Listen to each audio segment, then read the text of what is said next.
Hello, I'm Willie Stevens. And I'm Brandy Stevens. And welcome to the Journey of Us podcast.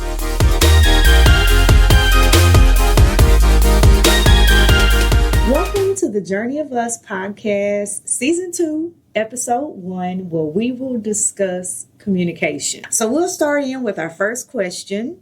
How was communication handled in your household growing up? Was it open, avoided, loud, quiet? And how do you see it kind of showing up?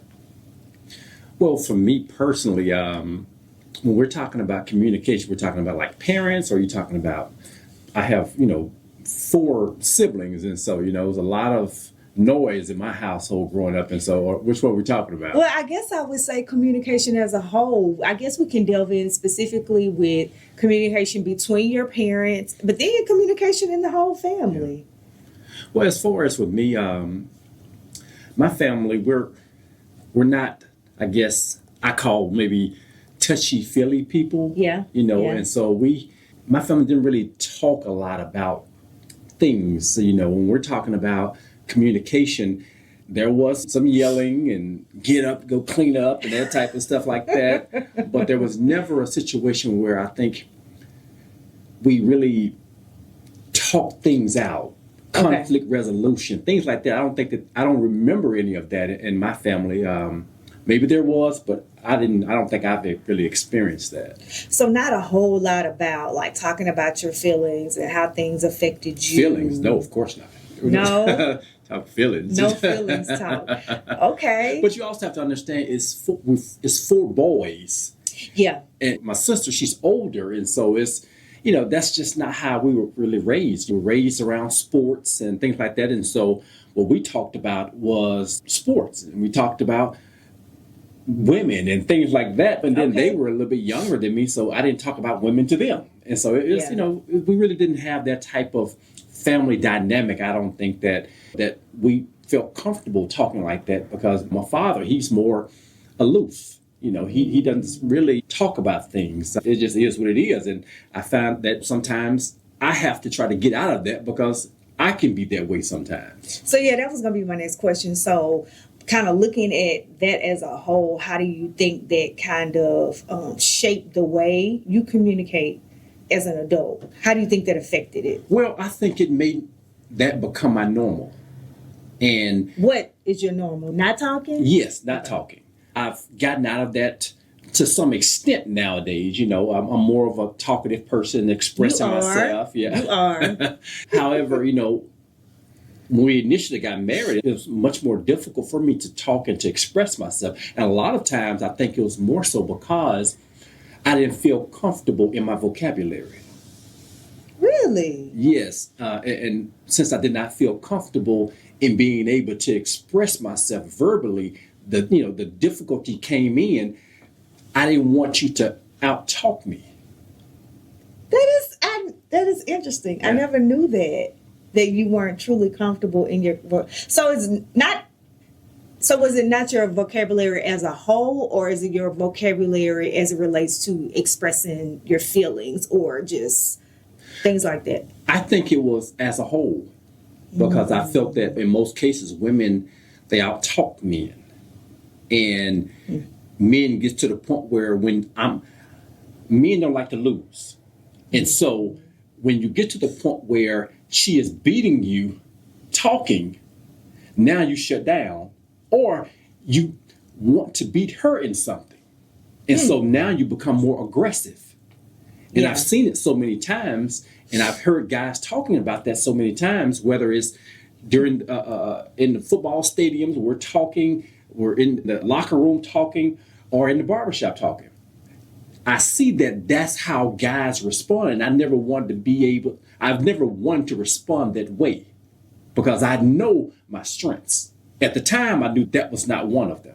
It is so interesting that you say that, because it kind of makes sense when you see a man, if they are struggling with the vocabulary to explain what it is that's feeling and coming up emotionally, then the next thing is anger and frustration and action, which is what we see. Yeah, and then you know when a man is not able to express himself in most cases when he say things like, you know what I'm saying? Yeah. You feel me? Yeah. Because he cannot find the words to express himself. However, he know what he feels, Right. but he just does not know how to put a name to those feelings. And so we all have the same feelings. It's just that we were not taught to express them. And since we were not taught to express them, we didn't read enough to actually find the words to express those things. Because, I'm about to go down the road with something else, but let me get back on track. Okay. So for me, in my household, as you know, Growing up household or our household? no, growing up Okay. household. My mom, my dad, and my brother and I. And so I think my childhood, we did express feelings a good bit. Like my dad, although he was a very quiet person, like he did open up and express love and care, physically and, saying it. What do you mean by physically? Like he would hug me, my daddy would kiss me, growing up.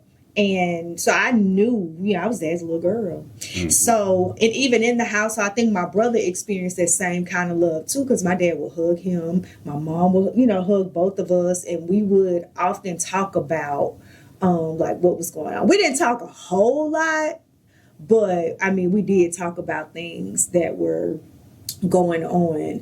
And I think that at that point I had a unique childhood because it was the two of us, my brother and I.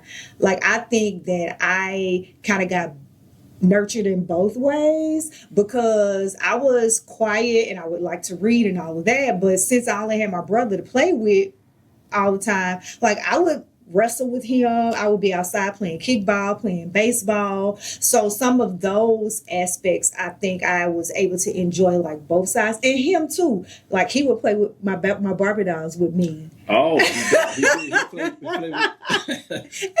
I'm sorry, Bobby. He played dress up, huh? No, he didn't play dress up. Oh my gosh. Listen, people, he did not play dress up. What is he doing with them then? No, he just put them in wrestling moves or something? We did have teddy bears that we used to like wrestle with and stuff. Okay. But okay. So teddy bears and stop it. And Barbie dolls. Okay. But anyway, like I was saying, he was such a kind brother and still is. But he would, we would like play with each other. And so I think we both kind of got both sides of that nurturing and both sides of the analytical side. And then we also got the nurturing side. So I was able to kind of learn how to express myself verbally because I love to read, but then also, get it out and run outside and play and all of that competitive keeping score sort of thing as well. I do think, I'm probably getting into the next question, but I do think in some areas that we would have talked a little bit more. But I do understand that, in my parents, they did the best that they could with what they had. And so they were walking this thing out for the first time as parents, just like I was walking this thing out as a child. This episode is brought to you by Tribute Salon, where we help everyone embrace and enjoy their hair. At Tribute Salon, we specialize in nurturing your natural hair with care and expertise. Schedule your next appointment and experience the Tribute difference. Yeah, so the next question, do you have anything else to add? No, I think I will say that my mother was a little bit different. Ideally, you learn how to be a man from the man. And even though the mother is there, since I'm not really more of a, I guess I was considered a mama's boy at the time, but really, yeah, I was. I remember when I went to college, it was difficult because I missed my mama, and so I just to say that she did express love, and she say something like, "Come kiss your mama right here," things like that, and so I did get a little bit of that, but not to the extent that you received it. Yeah. And, that may be some things that I kind of wish I had because you didn't have, but I found that you'll always wish that you had what you didn't have, regardless to what it is. That's true. And so I think at some point as adults, and this is getting into a totally different topic, but I'm going to bring it back. But what we have to understand is that, we're given the hand or dealt the hand that we're dealt. And so at some point there has to be some accountability of ourselves to go and get what they couldn't give me, what they weren't equipped to give me, and just have compassion on the previous generation that this was their first time too. And it's okay that you didn't get what you felt you needed. Now you're an adult, go get it. Yeah. So, and you'll never get everything that you feel like you need because, they did not have the exact same experiences that you are having currently. Yeah. And so there's never a situation where a person feels as if they got 100% of what they needed. That's the reason why you surround yourself with mentors and people that are where you want it to be, or they have experienced some of the things that you want to experience. Because our parents, even though, it wasn't more so of your parents had a business. However, mine really did not have a formal business. And so we're learning a lot on the fly. And we're trying to get mentors to help us do certain things. And so that's just a part of it. You'll never get everything that you, I guess, want when you're growing up. However, I feel as if that's really what you want, if that's really what you need, find it. Yeah. Because it's always there. You just have to be willing to go look for it and not complain about not having it. That's right. Instead of focusing so much on what I don't have and seek out the possibilities. And so the 80-20 rule, huh? Yeah. That's where you're going? Oh, okay. No, but that's a good thing too when you think about when you're looking for a partner and stuff like that. You look for someone who can complement you. And a lot of times opposites do attract because you're attracted to what you don't have. Yeah. Yeah. Okay, that kind of wraps up that last question. Oh. So the question is, what's one thing you wish your parent had modeled with communication differently? And I guess for me, I didn't want to really talk about this too much, but I'm going to hit on it. When my father was diagnosed with cancer, they told us, but I guess I wish they had been more forthcoming with the details. And I get why they didn't, trying to protect the children and all of that. But I guess I would have wanted a little bit more openness. And I think that's the reason why I'm more open with my son about certain things, is because, again, it was something that I felt like I needed. But at that point, they were the parents, and they decided, we can tell you this, but you're too young to have the whole picture or whatever. So I do wish that they were a bit more open, but I understand why. Yeah, yeah. And as far as with me, I really wish that, my father growing up would have been more, I guess, of the touchy-feely type. I wish he would have told us he loved us and things like that. We knew he did. He went out there and worked. He just, he was always making sure that we have what we need. And I think I really got that from him, understanding that, okay, I am responsible for this family. Whatever it takes to take care of my family, that's what I must do. It's not an option. I have to do these certain things. And so I learned that from him. However, it was difficult for me to transition to the I love you person, telling our son, I love you, and things like that. It was very difficult. I kind of felt that later on, he started to need that, because I noticed he started to say it. And so I wanted to make sure that, okay, now let me make sure that I am giving him those things that I wish I had. Yeah. And so, even I started at one time telling my father, before we get out the phone, oh, I love you. And then he'll say it back, but I can tell that there was some discomfort there because we were never used to saying it. And so one thing I feel as if I wish I had is him telling me he loved me more. Because growing up, I don't know that I've ever heard him say it. Yeah. But I knew it. But my mother, she did do that. And so I think that's one of the reasons why, even now, things that I deal with after her passing is more so of, in my alone times, I'm asking my mom in my alone times, are you proud of me? Yeah. And things like that, because I feel as if she was the one that gave me the mother love. And I needed the father and the mother love, and I got both of those, but she was the one that I feel as if when I'm thinking about compassion and thinking about the hugging and the kissing and things like that, that's where I got that's where my mother jumped in there and was able to take the slack for us. And so, like I said, now I wish that she was here, especially since we've moved into, more, I guess, what people call success, because I long to ask her from time to time, how am I doing? Yeah. Are you proud of me? And things like that. And I know I cannot ask her that. However, I know she is. Yeah, I think so too. Yeah. So now that we've been kind of talking about communication, we want to talk about communication then as far as early in our relationship, and specifically, this was an instance before we got married. And I will say now I know a lot of things and I've learned a lot of things, but then I didn't have a clue. And so it's important to understand how each other communicate. That comes with time, but you got to be willing and open, and you got to, when the door's open, then you have to understand that don't go back down that road again. So there was a time we were engaged to be married. I don't know how close the wedding was, but anyway. Engaged to be married. What else we engaged to do? You just like to tell jokes. But we were engaged, and I don't know, throughout the course of the engagement, okay, y'all. So I'd gained some weight. And so I've never been a skinny girl. Let's just say that, to be clear. And so I've always kind of fluctuated at a certain type of weight. Some years be a little bit more, some years be a little bit less. And so, we were getting ready for the wedding, and I don't even know specifically what I asked, but I asked him, his thoughts about my weight.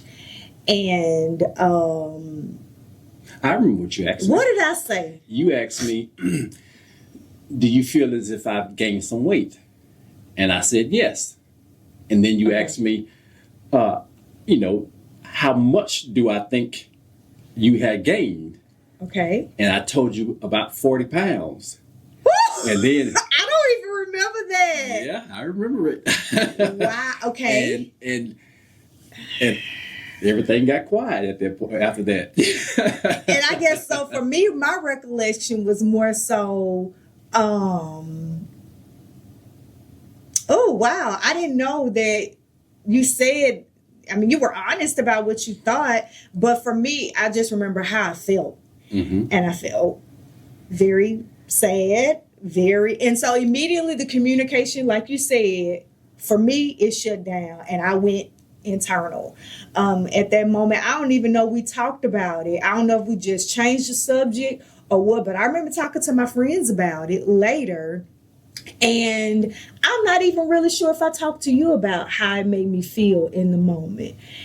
Later on, you did, after we had already been married for a few years. We've had, these type of conversations. And so, you've brought it up at that point. Yeah. But initially, no, you didn't. And so we just started working out together. Yeah. And so that's the point that I want to make. Then when it came to conflict, or if it came, I wouldn't speak up for myself based on how I was feeling or what I needed. And I asked you because I was looking for some sort of validation. I was looking for you to say, oh no, baby, you look good. I love you just the way you are. That's what I was looking for, because I asked the question. I knew I had gained weight, but I wanted to feel okay about it. And that's not what you did. That's not who I am. I know that now. And because I remember telling you, I said,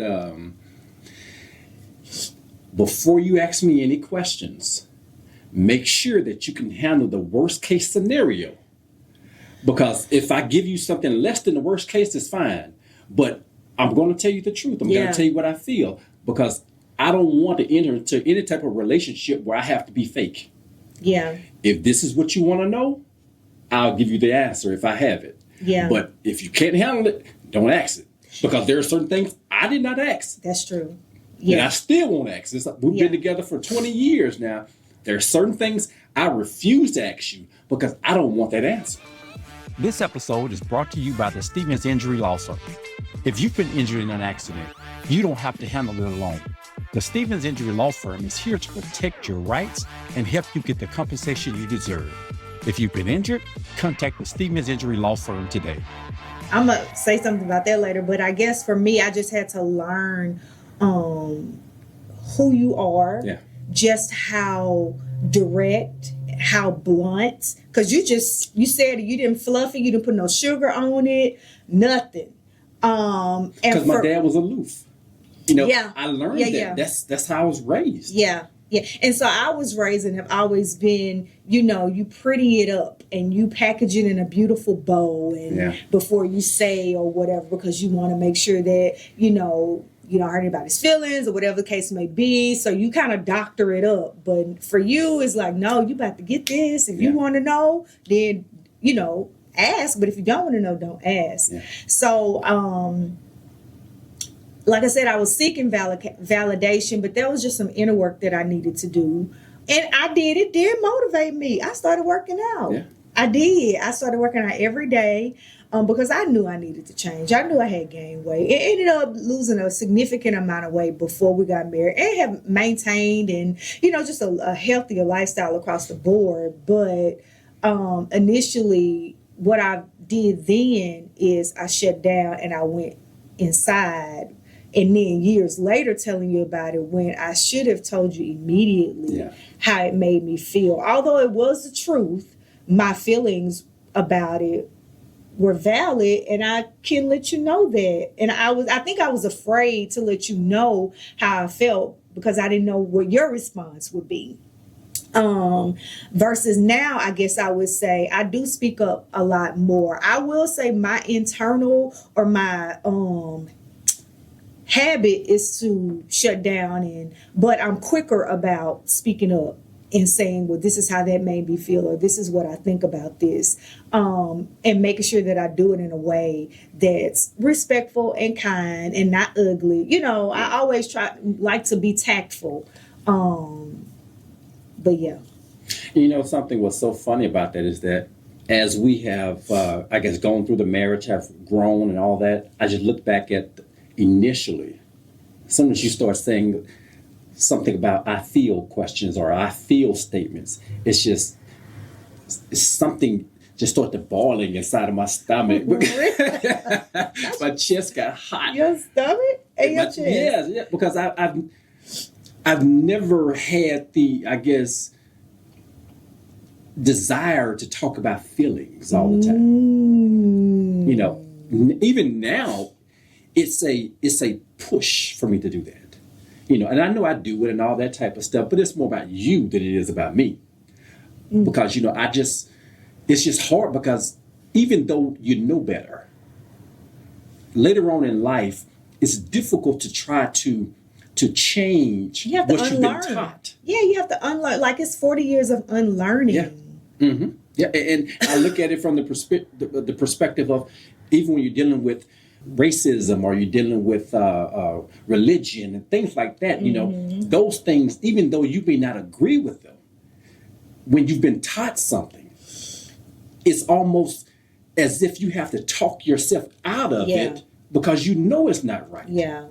And it's it's like the connection between or the disconnection between the logic part of your brain and then the emotional side. Yeah.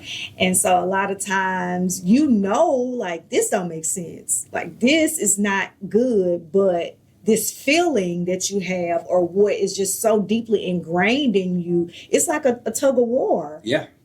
So you're similar right. to me and my honey buns, I know I should not be eating these doggone honey buns. And I'm looking at the honey buns saying, I don't need to eat you. But I just can't. And so I'll stop thinking. I just undo it real quick and I take a quick bite. And when I take a quick bite, it's done now. So I may as well finish it. And so it's similar to something like that where, you know better. You know better, but it's just fighting up against years of people, I guess, imparting this, I guess, their brand of wisdom into you. And you know that's not right when you get older. Yeah. However, it's just trying to fight your past. It's difficult. Yeah, it is. So the way that, and I will say it's an evolution, it's ongoing. Yeah. The way we used to communicate versus how we communicate now, I mean, we're still learning Yes, we are. because we're still changing. Yes. Like most recently we had to get some stuff together, but we'll talk to y'all about that in the next couple of episodes. Yeah, we did. But like it's ongoing, and Yeah. so I think it's a constant journey to learning and growing, you know, communicating, just not just with your partner or your spouse, or, you know, even with your family, you know, and people you work with, all of that. But for this, it's about the relationships. Yeah. Tuning in today. Be sure to catch our next episode where we talk about and discuss the reasons why men do not talk. Be sure to like and subscribe. So we see you next time on The Journey of Us.